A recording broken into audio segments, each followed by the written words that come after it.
Alas 5 na, 1 Western Visayas na. Alas 5 na, 1 Western Visayas na.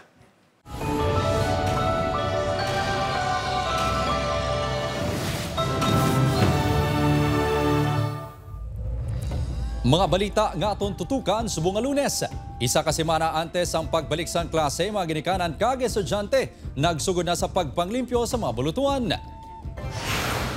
Brigada Eskwela ginsuguro na subong adlaw. Pila ka problema sa guba kag kulang nga classrooms ginatinguan nga masolusyonan. Pagpangawat sa isa ka lalaki sa laundry shop sa Barangay Mohon, Arevalo na hulikam. Lalaki nga naga-cellphone samtang nagatabok sa dalan nabunggoan sa motorsiklo sa Pavia, Iloilo. Samtang tato ka bus kag isa ka salakyan nagkarambola sa San Enrique, Negros Occidental. Bag-o bunagalap sa babae nakita niya ginbilin sa nakapark nga jeep sa Talisay City. Kag madugay mahubas nga baha sa mga temporary market stall sa Iloilo City, ginaagunto sa mga vendor.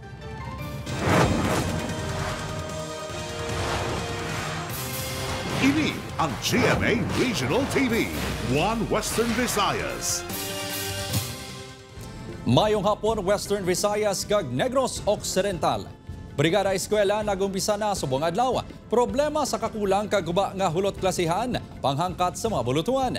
Si Zen Kilantang Sasa nakatutok live sa Barangay San Isidro La Paz, Iloilo City. Zen?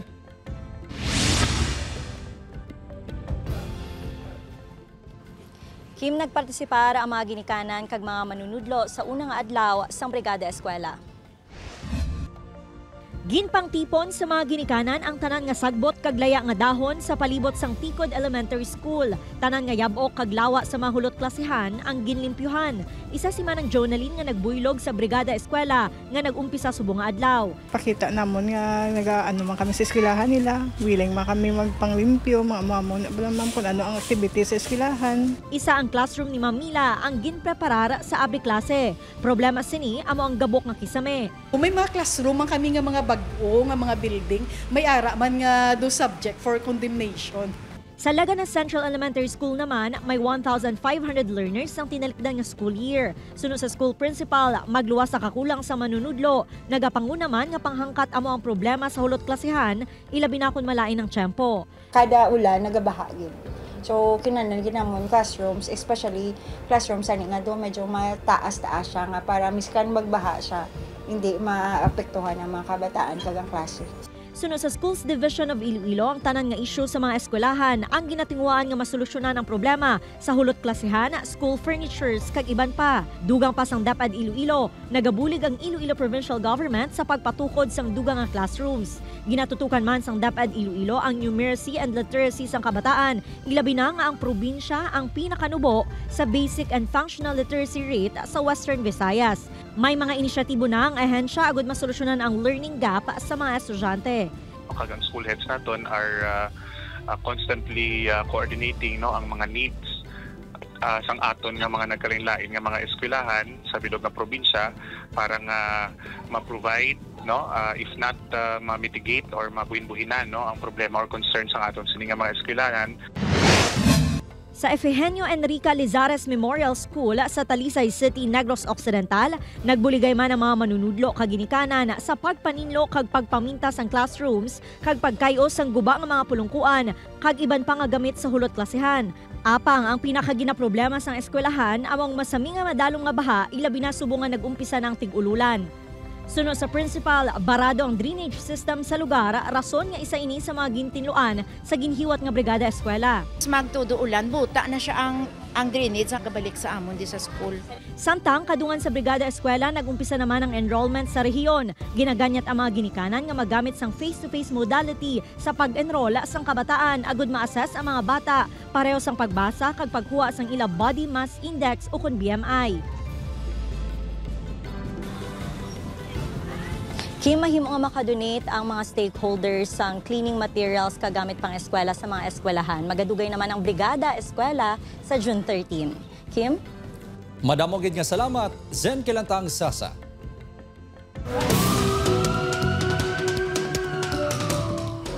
Laundry shop sa Barangay Mohon, Arevalo ginsulod sang kawatan. Bintana ginguba pasang sospek agud makasunod. Insidente, nahuli kam. Yaring balita.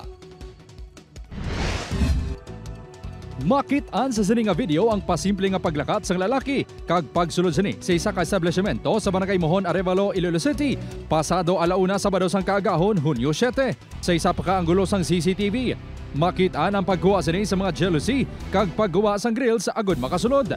Daw nag-ala Spider-Man pa ini sa iya pagsulod sa magamay nga buho. Makit-an pa ang pagliso sini sa mga CCTV camera sa sulod sang laundry shop. Manog alas 2 na sa kagahon sang nagwa ini dala ang iyagin pangkawat. Wala naglawom ang staff sang shop nga sa 4 pa lang kabulan sang ila operasyon, makawatan na sila. Nataban ang isa ka cellphone nga ginagamit pang text sa customers pati man ang cash box nga may unod 300 pesos kag tip box nga may unod 1,000 pesos. Ang mga gunting nga dira sa may cashier ato na to sa likod. Tapos ang mga papel ara na das. Bisan gamay lang to nga kantidad pero ang kakulba bala hindi mabayaran. Subong, may baral nga ginbutang sa ginagyan sang kawatan. Plano man nga dugangan ang grills sa jealousy. Suno sa punong barangay, base sa screenshot sang CCTV, pangayaw ang sospek. Posible gin panilagan na ang establishmento antes ng awat. Pasangkaron pa sa barangay ang seguridad sa lugar. May nag-report sa akon, a night before sang natabo sang kagahon na, ang sospek nga nangawat, daw dira sa sulod sang terminal. Daw may ara, kuno nga daw refrigerator nga gina-open niya, kaso nga lang may kandado. Wala pa natumod sa kapulisan ang identity sang kawatan. Padayon man ang pagpangita sang dugang nga mga CCTV footage. Nasautan siya na nagganto mga gamito ng coordinate pa kami kagina pa naman sa tropa ta to. Pero hindi man sila identify. Nagapangayo sang bulig ng kapulisan sa publiko agud makilalan ang suspect. Upod Carmel Porquia, Kim Salinas, 1 Western Visayas. Sa Pavia, Iloilo, lalaki nga naga-cellphone samtang nagatabok sa dalan Pilason matapos mabungguan sa motorsiklo. Samtang 3 ka bus kag 1 ka AUV nagkarambola sa San Enrique, Negros Occidental. Si John Sala nakatutok. Makita sa CCTV video nga ini ang isa ka lalaking iyara sa piya ka bahin sa dalan. Matiyon-tiyon, nagtabok ini apang ang iya focus ara sa iya cellphone sa baylo nga sa dalan. Iyara na ini sa piya ka lane sang hinali langin bungguan sa motorsiklo. Bangod sa impact, nagtabog pang lalaki nga ginkilala kay alias Paul, 26 anyos, residente sa barangay Malipayon, Delgado, Iloilo City. As a result, both sila may mga injury sa mga kalain-lain nga lawas kag insigida nag-abot man naton dito nga farbers naton ang emergency response. Pila sa tiil ang naagom kag inoperahan pa ang biktima. Samtang ginpaidaluman sa CT scan ang babae nga driver sang motorsiklo nga ginkilala kay alias Jennifer, 39 anyos, residente sa barangay Hibawan, Pavia. Napilasan man ini sa natabo kag wala sang suksok nga helmet. Be focused, i-check. Magturo kita sa left, magturo kita sa right para at least makaiwas kita. So, sad to say nga wala sa sing precautionary measure nga sa diin nag-focus sa iyang cellphone. Suno sa Pavia MPS, natala na nga mag-istoryahan ay ang magtimbang nga bahin. Makita sa sining nga video nga nagupi ang pila ka bahin sang 3 ka bus kag 1 ka AUV nga nagkarambola sa barangay Tabaw, Rizal, San Enrique, Negros Occidental, Sabado sang hapon. Suno sa kapulisan, lunsay mga estudyante ang sakay sa 3 ka bus nga padulong kutani sa Silay City para magtambong sa retreat. Nag-overtake ang bus nga ginamaneho ni Glenn Tan, 34 anyos, sa ginasundan nga AUV nga salakyan. Apag nawan anini sang kontrol bangod sang madanlong gadalan kag na sideswipe sini ang pribado nga salakyan kag nagbunggo pagin ang 2 ka nauna nga bus. Nakaagom sang minor nga kapilasan ang 4 ka estudyante nga pasahero sang nagbunggo ang bus. Pilason man ang 1 ka driver sang bus nga ginbunggoan. Ginhilway ng driver nga si Glenn matapos maistoryahan ang pag-aregluhanay sa aksidente. Upod kay Hans Desierto, John Sala, 1 Western Visayas. Para sa dugang nga mga balita sa Negros kag Panay, manginkaupod ta si Aileen Pedreso. Lin? Madamo nga salamat, Kim. Bag-ong bunag nga lapsag nga babae nakitaan sa sulod sa nakapark nga jeep sa Talisay City. Yaring balita. Ginapahayag nga pasado alas 7 Domingo sang gabi sang nakabati sang nagahibi nga lapsag ang isa ka babayi kag lalaki nga natabuan ng kuno nga naglabay sa lugar bangod may ginkaduan sa Barangay Zone 8 Talisay City, Negros Occidental. Sa ila ginusisa, nakita nila ang isa ka karton nga may unod nga lapsag nga babayi sa sulod sa nakaparada nga pampasahero nga jeep sa diri nga bahin sang barangay. Automatic wala kanto in turnover sa akon sa may balay ti amo to naging panawag ko yun sa CDRMO kung ano mayo ba si emergency ni ka muna para madapatan kung ano magidblat bago bata kay puso dara pa mo daw. Gilayon nga gindala ang lapsag sa Talisay City Health Center. Napaidalom na ini sa mga laboratory test. Yara na sa paghinakop sa Talisay City Social Welfare Development Office ang lapsag. May nag-bleed siya, no? Hindi siya properly cut ang umbilical cord. Na-find out Manila nga may infection siya. So ongoing ang paghatag sa iya sang injection, no, injectable nga antibiotics. Ginreport na sa barangay ang insidente sa kapulisan. Kaginatumod na ang posible iloy sang lapsag kag ang nagbilin sini sa lugar. So kung makilalaan ang ginikanan, no, especially ang iloy sang sini nga lapsag nga anghel naton ti may nagakaigo man na iya nga tikang legal, no, para sa iyang nagapangita pa sa posible kuha sang CCTV malapit sa lugar nga makabulig sa investigasyon sang otoridad. Upod kay Reynald Castillo, Aileen Pedraso, One Western Visayas. Pila ka vendors sa Iloilo Terminal kag Central Market padayon nga nagareklamo sa pagbaha kag hindi maayo nga kondisyon sa temporary stalls. Pagbukas sa mga merkado, liwat nga ginpaisol. Yaring balita. Baha kag baho sang barado nga tubig. Ini ang ginaagwanta sang pila ka mga vendors sang Iloilo Terminal Market tag sa magsulod na ang tig-ululan. Budlay kay ang mga manugbakang di na di magsulod. Siyempre dalom to. Kung dalom tubig panira na lang. Magluwas sa gamay nga kita, nagakabala ka man ang pila ka vendors sa sakit nga mahimo makuha sa mahigo nga tubig. Tani kung mag-stagnant ang tubig, butang alam bulong ang lamok bla mapatayo la. Kaya mo nang likado malasamon tapos ang mga leptospirosis. Suno sa Iloilo City Local Economic Enterprise Office, pagkakayhon ang mga pathways sa merkado kag sigihon ang pagpasoyob sang tubig. Ginhatagan man sang prophylaxis ang mga vendor. Ang ining mga sirkumstansya ang rason man sa mga vendors ang Iloilo Central Market kung nga nagadali na sila nga makasaylo sa bagong nga merkado. Gulayan man kami di mo, ga inubo-ubo na kami sa haklo ka mga aso ka mga yabok di. Ari sa dalan. Apang ang ila pagsaylo ang liwat naman nga ginisol. Una nga ginanunsyar sang alkalde antes ang nagligad niya eleksyon nga bulan sang Mayo inagurahan ang terminal kag Central Market. Gusto ko man i-announce nga ang Central Market naton kag ang Terminal Market sa Mayo inagurahan na. Apang sang nagligad nga semana, gintuwad sang alkalde nga sa Setyembre o kung Oktubre naman mahimo inibuksan. September sulod ang mga vendors ta, October open together with the mall.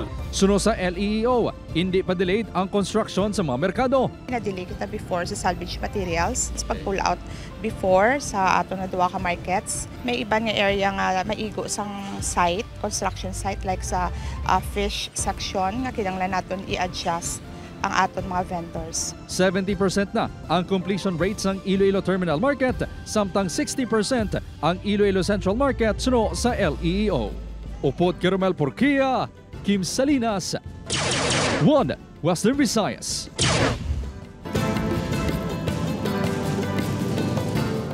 Mga kapuso, padayon ang saka sa presyo sang gatong subong nga semana. Base sa datos sang mga oil company, lauman ang 95 sentimos nga saka sa kada litro sang diesel subugod buwas June 10. Ang presyo sang gasolina magasaka man sang 60 sentimos kada litro, samtang may pagtaas man nga 30 sentimos ang kada litro sang kerosene. Buwas sa aga, ipatuman ang adjustment sa presyo sang gatong. Ini ang GMA Regional TV, One Western Visayas. Ginaaligar pagkarera sa mga motorsiklo sa National Highway sa Santa Barbara, Iloilo. Nakuhaan sa video. Yaring balita ngaton gintutukan. Nagahagunos nga mga motorsiklo. Inanakitaan sa kuwasang video sang isa katanod sang Barangay Bulong Weste, Santa Barbara, Iloilo, Hunyo 7 sang kagahon. Suno sa tanod, masobra pulo ka motor ang iya nakitaan sa tong kagahon. Apang sa iban adlaw, nagalabot pa ini sa 20. Wala pa sang helmet ang pila sa mga drivers ng motor. Makapila ka beses man nga nagabalik-balik ini nga ginapatigan, hit sa ginapatigayon nga karera o kung drag race. Kada duty namon, mga kaduhasan na magbalik o kung 3. Tama gid sir ko disturbo kay siyempre kapin pa sa mga pumunuyo diri sa may sa kilid ka highway blaster ang balay nila sir, tama gina kang disturbo kay tama gisanda sir kagahon. Ginapatian sang punong barangay nga may pustahan ay nga nagakatabo bangod nakabaton sila sa impormasyon nga may nagatipon-tipon nga kalalakihan antes ang ginaaligar karera. Makapila na kabeses gindangop sang barangay ang isyu sa kapulisan kag LGU. Apang kasumong nga daw ginapabungol-bungulan lang kuno. Posible nga may protektor kuno sa likod sini. Ay gid ni mabatian kang provincial commander naton de kag sa mga kapulisan naton nga naga-roving man sila ayhan kun gabi nga hindi nila na sing mga deterrent factor nga nagapahagan-hagan sini sa ila. Ginpanginwala naman sang Santa Barbara MPS ang alegasyon ni Diatras apang ginakong akulang sila sa on-duty nga PNP personnel. Wala pa sila sa may nadakpan sa ginaligar pagkarera bangod hindi pa may establishar kung may pustahan ay gidman nga nagakatamo. Kung sa banwa lang niya sir ang na-secure naton kay National Highway sabay sir. So muna medyo mabudlay man sa part naton although nga wala man sa naton ginapabayaan. Plano ni Senyeres nga magsuwestyon sa LGU sa paghimo sang task force hilway dalan nga magatutok sa problema. Upod Caramel Porquia, Kim Salinas, 1 Western Visayas. Bangkay sang lalaki na sapuan sa kilid sang dalan sa barangay Alanginan, Bacolod City. Ginapatian illegal na droga na recover sa bulsa sang biktima. Yaring balita. Manuglawig na sang iya karabaw ang mga siramelo sang nasapuan niya ang bangkay sa isa ka lalaki sa kilid sang dalan sa barangay Alanginan, Bacolod City pasado las 6 sang aga. Naputos sang duct tape ang ulo mga kamot kag tiil sang biktima. Pagkita ko, abi ko basura. Tintanaw ko, prapitan ko, guro mga soldado lupa. Tintanaw ko, tao mo ni. Kumunay kitanaw ko, gapos pa. May karton nga nakatungtong sa lawas ng biktima kag nakasulat ang pangalan nga Winston kag tinaga nga pusher. Sa imbestigasyon sa Bacolod City Police Station 5, ginkilala ang biktima kay Christian nga residente sa barangay Estefania. Gintumod ini mismo sang iya mga himata. Sunod sa kapulisan, posible ginbidin lang sa lugar ang biktima kainas sang kaagahon. May pila sa ulo ang biktima apang ginatumod pa ang gintunaan sini. Sa iya situation nga nakadaktip sa possible ma'am gindagdag lang gidda sa area. Ang nakita naman initial ma'am sa iyang ulo pero hindi pa naman ma-confirm ma'am kung ano gid ang nag-igo sa iya. May possibility ma'am nga gintiro, may possibility ma'am nga ginbuno. Sunod sa pila ka residente, may nabatian sila nga lupok kagabi. Lapit ng tuguro lason siguro. Doam lang to kalupok. Urbahan eh. Ginaimbestigaran man sa kapulisan ang pahayag sa mga residente. Ginatutukan sa kapulisan ang anggulo sa illegal na droga sa krimen. Bangod magluwas na nakasulat sa karton, may 5 ka sachets ng suspected shabu nga na-recover sa natuo nga bulsa sang shorts ng biktima. Hindi pa namon ma-confirm ma'am but amo na ma'am we will do investigation, background checking. Upod kay Reynald Castillo, Aidin Pedraso. 1 Western Visayas. Pilason ang 42 anyos nga lalaki matapos nga ginlabo sang bana sang 65 anyos nga babae nga ginaligar gintuyo sini himuslan. Ginkilalang lalaki kay alias Ryan sang Barangay Plandico, Concepcion, Iloilo. Sa investigasyon sang kapulisan nagsulod si alias Ryan sa balay sa mag-asawa. Nabatian ni alias Eduardo, 76 anyos nga nagapangayo sang bulig ang iya asawa ginapahayag tuyo himuslan ni Ryan. Ginlabo ni Eduardo si Ryan kag nakaangkon sang pila sa abaga kagulo. Gindapatan ini sang pagbulong kag gilayon man nga nakagwa sa ospital. Arestado si Ryan samtang yara na sa Women and Children Protection Desk ang reklamo sa mag-asawa batok sa iya.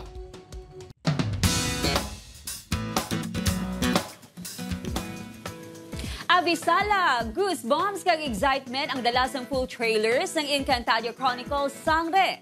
Wala akong kasalanan, Lieutenant. Walang kasalanan sa iyong Encantadia. Amuy na ang confrontation scene sa mag-utod nga sanday Batalumang Kasipeya kag Keramitina played by Solan Yusuf kag Rian Ramos nga dapat bantayan sa series. Ang bata nga Mitina ginadala ni 2024 Metro Manila Film Festival Best Child Performer Shena Stevens. Ginpakilala man ang iban pa nga mga kontrabida sa kabilugan sang Encantadia. Pareho nanday Gabby Eigenman as Zaur, Bianca Manalo as Olgana, John Lucas as Daron, Jamie Wilson as Edno, Shubi Entrata as Beshdita, kag Billy Hackinson as Koshoba.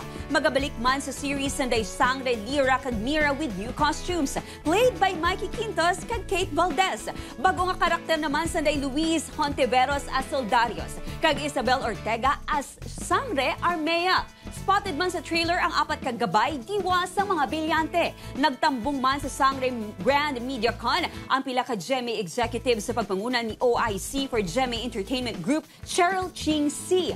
Ginkanta man ni Limitless star Julian San Jose ang theme song sang Sangre.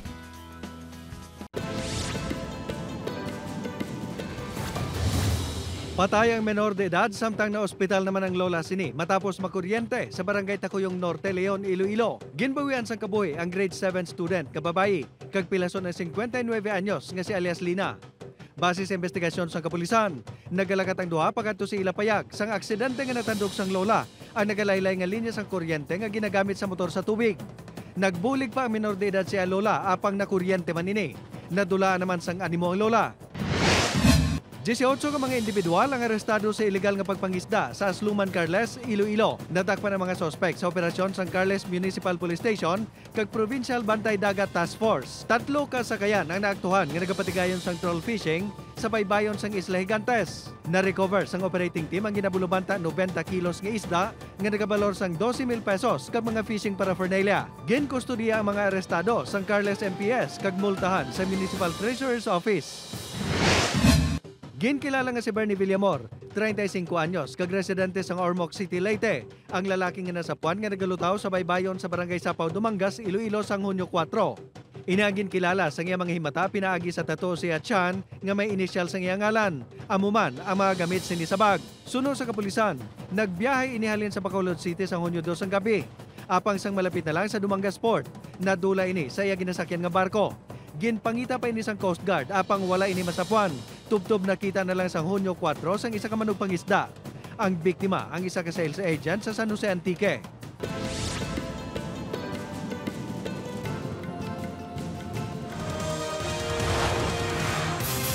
Ini ang GMA Regional TV, One Western Visayas.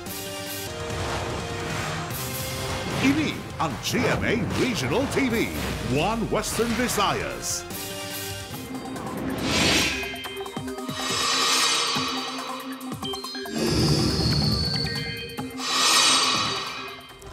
Mga kapuso, yara na sa West Philippine Sea ang low pressure area nga ginamonitor halin pa sang nagliligad nga inadlaw. Uli ini nasiplatan sa kalayoon nga 300 kilometers na katundan sang Bacotan, La Union. Nagapabili ng tsansa sini nga mangin bagyo ilabi na nga yara iniliwat sa dagat kag posible makakuha pa sang kusog. Kung mangin bagyo ini ang pagatawgon nga bagyo Auring, apang mangin bagyo man kon indi, padayon ini nga butungon kag pabaskugon ang habagat. Ang epekto sang LPA kag habagat ang padayon nga magapaulan sa pila ka bahin sang pungsod. Base sa datos ng Metro Weather, may tsansa sang ulan sa pila ka bahin sa Aklan, Capiz, Antique, Guimaras kag Negros Island Region. Posible man ang pagulan sa nabilin nga bahin sang pungsod.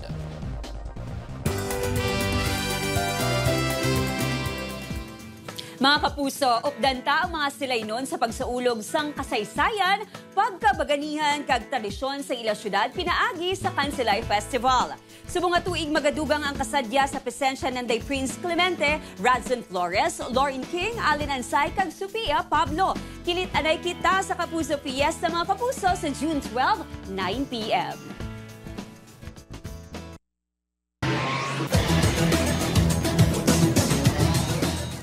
Daog sa Game 1 sang NCAA Season 100 Men's Volleyball Finals ang Arellano Chiefs.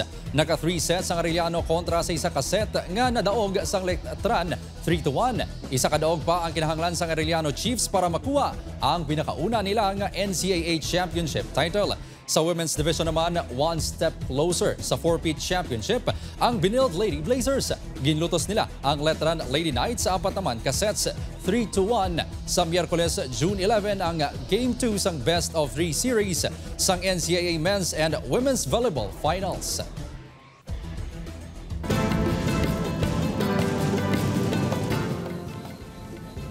Natala na nga maghiwas sang nationwide job fair ang Department of Labor and Employment sa palabutong ng Independence Day sa June 12.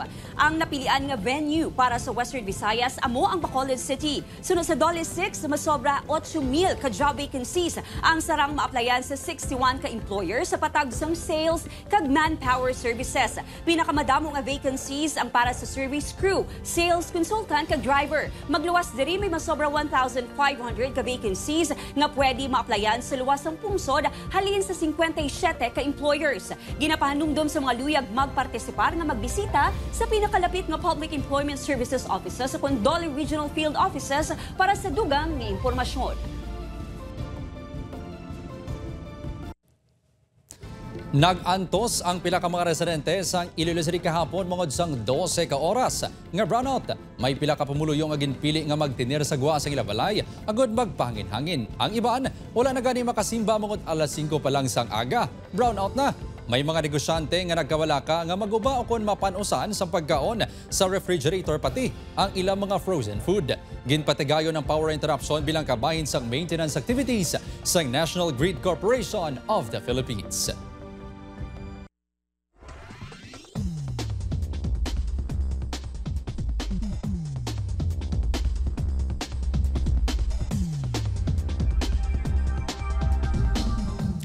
Ako si Kim Salinas, ini ang One Western Visayas. Bugos nga pwersa para sa mas dako nga misyon kag mas masangkad nga pagserbisyo sa pungsod.